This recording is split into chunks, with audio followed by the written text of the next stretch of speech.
One of the best parts of Thanksgiving dinner is the gravy. And after you've roasted the turkey, there's tons of good parts left, and that's where the gravy is going to come from. So I'm going to show you guys how I make pan gravy, and I think you'll find that you're going to yield a really great result. I've taken the turkey out that we've already roasted, and in the bottom of the pan, I have all the drippings. Sometimes there's recipes that tell you to take all of the drippings and separate the liquid from the fat, but the method I do here is a lot simpler. I've taken the entire pan and placed it on a stove, and what I'm doing right now is I'm cooking out all of the liquid. While the liquid's cooking out, I'm also trying to break up the little pieces that have stuck to the bottom. That's called fond, and that's really going to give you some great flavor. I'm also listening to what's happening, and I'm hearing a lot of sort of sizzling, and it's going to intensify as I get most of the moisture out.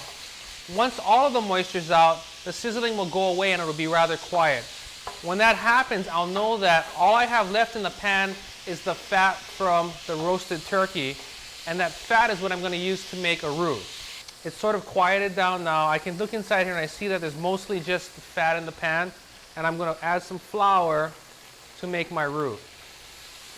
What you're looking for in the flour is you want to add enough flour to create the consistency of wet sand. When you're looking for that wet sand, you get that consistency, then you know you're good. I'm going to add a little bit more. And what I'm going to do here is I'm trying to get the flour evenly incorporated into the fat, and at the same time, I want the flour to cook in the pan and lightly brown. I can put just a little bit more.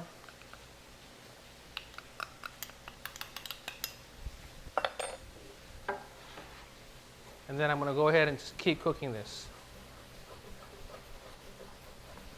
Make sure you keep moving everything in the pan because you want to make sure that you don't burn anything. And I'm getting close. The color of my flour now is starting to brown nicely. I want a light golden brown. Okay, we're really close now. Once we get that nice golden brown, I'm going to add in turkey broth. Now you can buy turkey broth, or you can do what I did was I took the neck out of the turkey and I simmered it in water to get all that flavor out of the neck, and it gave me a really nice broth. So at this point now, I'm going to start adding my broth.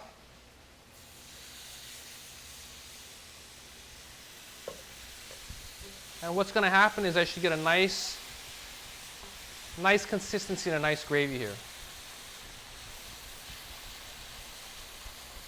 I'm already starting to see it thicken, and you can tell that it needs a little bit more stock. I'm going to keep adding stock until I get the consistency that I'm looking for.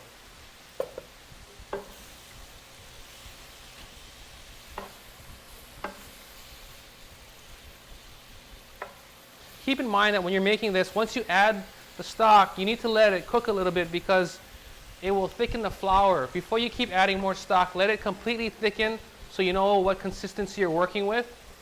And then you can go ahead and continue to add to the proper consistency with more additional stock. I'm going to add a little bit more here.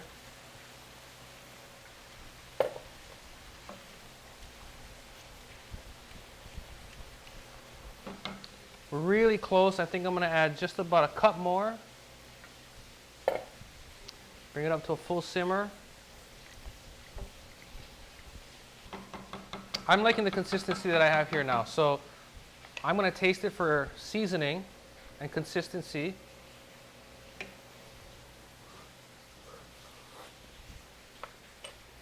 And now I'm going to adjust. It needs a little bit of salt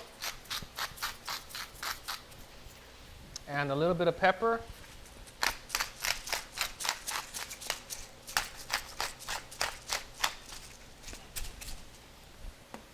Stir it up. Again, I'm going to just check the consistency. Its consistency is looking nice. And then I'm going to taste it one more time just to make sure it's exactly the way I want it.